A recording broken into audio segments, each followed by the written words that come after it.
Meet the Expert, a knowledge-sharing initiative of your knowledge partner, the Developing Bangladesh.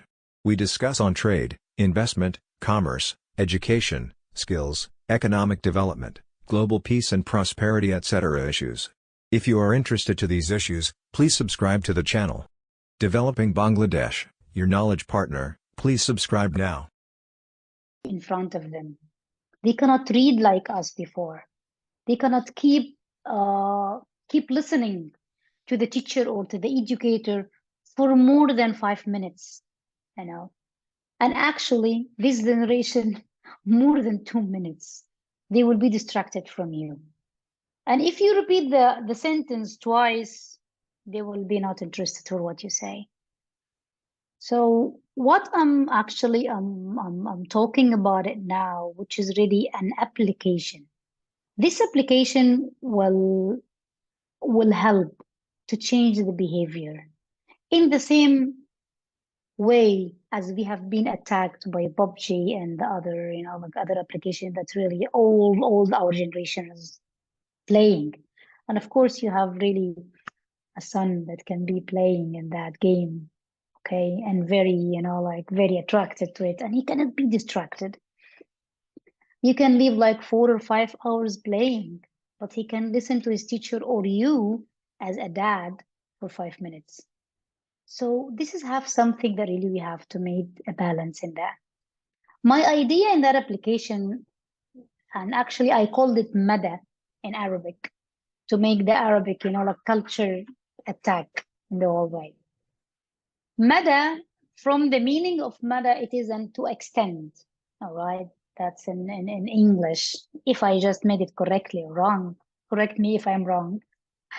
So MDA is something that really for the MDA, for the extent of the surface, and there is no limit of it. The idea of MDA is talking about how can we change behavior of the child to be proactive and to be productive, and to change his behavior, to change his environment to the better, to the sustainable development. So what's my idea in it? It's just to choose one of the sustainable goals, like for example, pollution, okay? And we're gonna talk about pollution. We give him like a picture or a scene that everything is fine and clear and flowers and like birds and one of the guys that he's riding bicycle in a green area, and suddenly everything destroyed. And he has to get a score to return that picture as before, okay? As any game, he wants to get goals and points.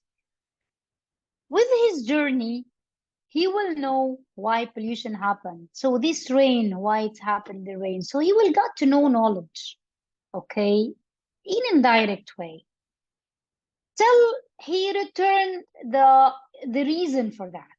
If you have a pollution for something, and if something that really, I have to plant trees all the time to get oxygen, that systematic and scientific things, that's really the students or the kid from that time, he will know very big information about something that really will not have it in education quickly, but he will have it by games easily, okay?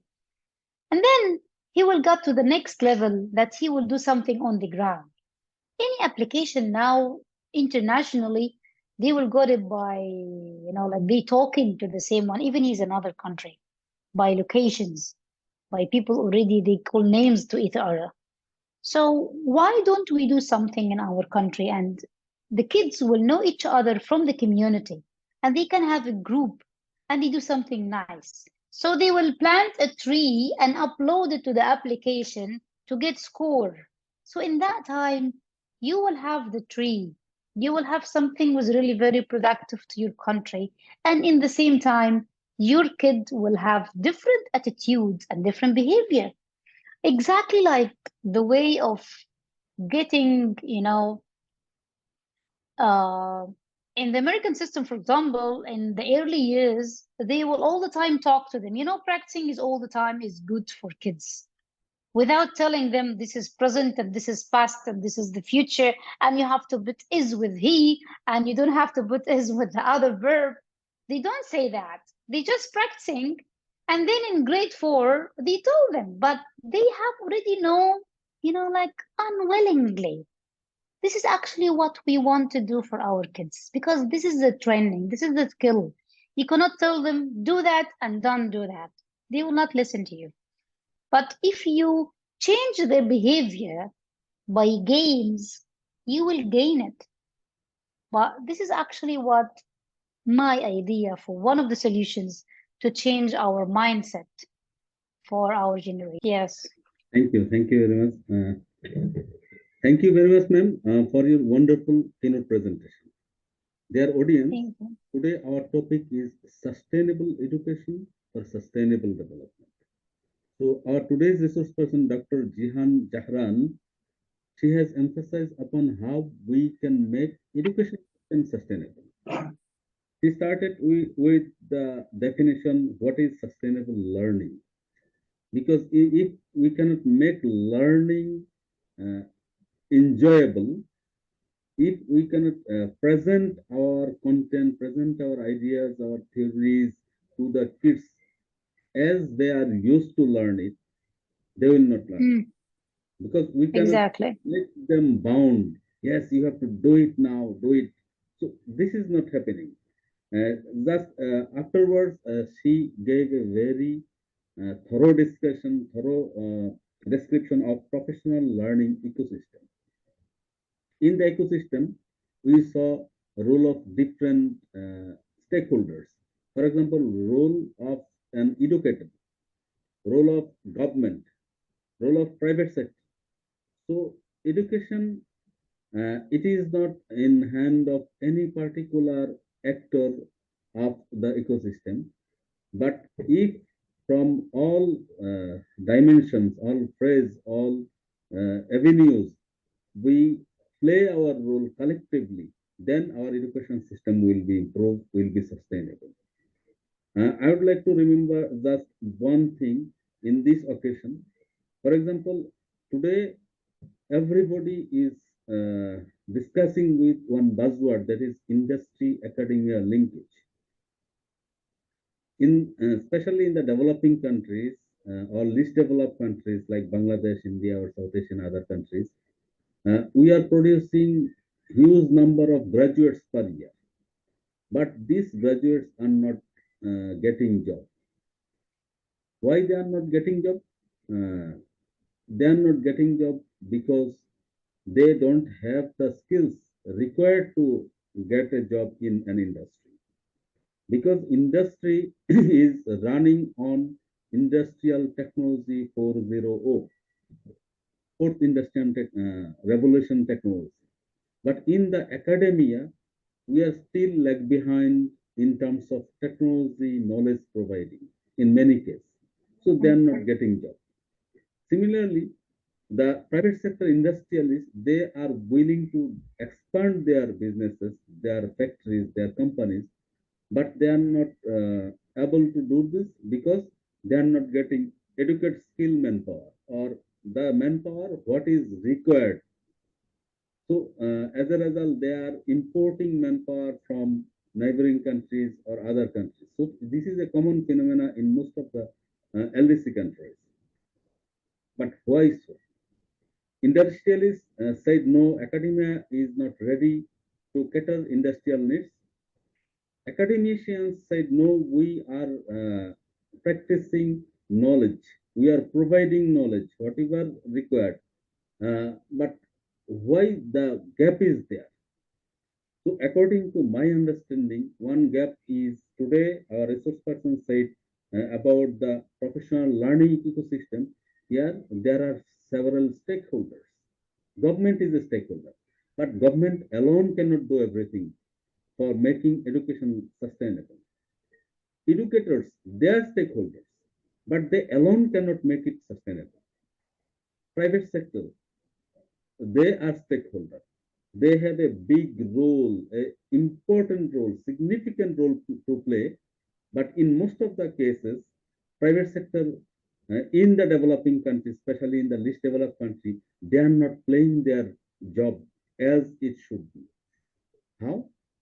Because they are not assisting or guiding or mentoring the education system. Yes, today I'm using this technology in my company or factory.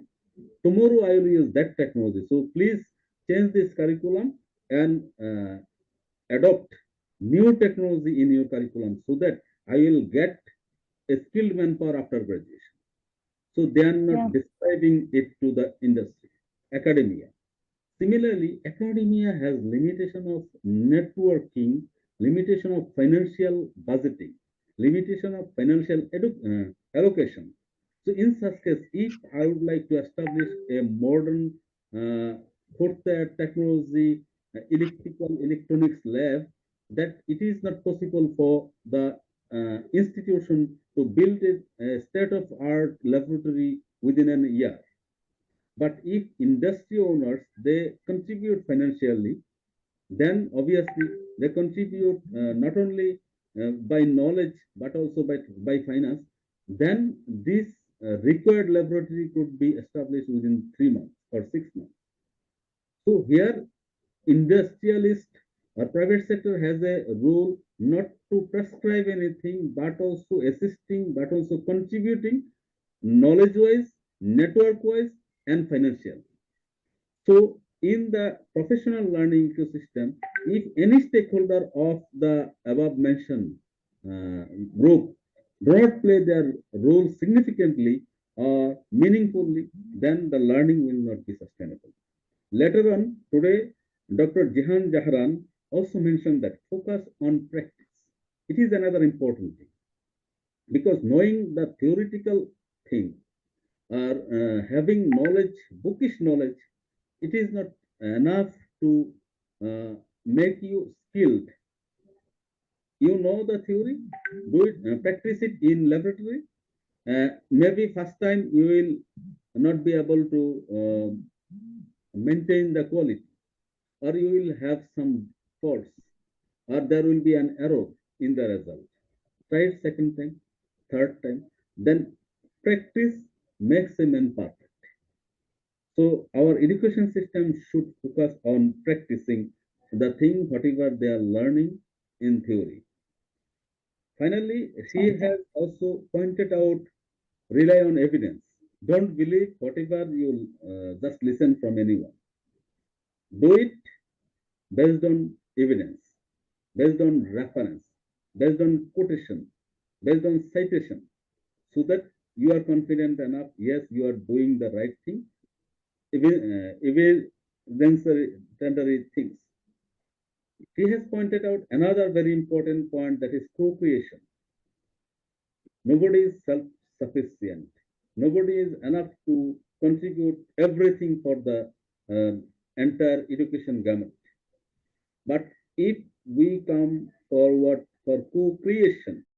Developing Bangladesh, your knowledge partner. We take care of trade and investment, education and skills, economic diplomacy and economic development. If you would like to keep you updated on these issues, please subscribe to Developing Bangladesh. Thank you very much for watching till the last.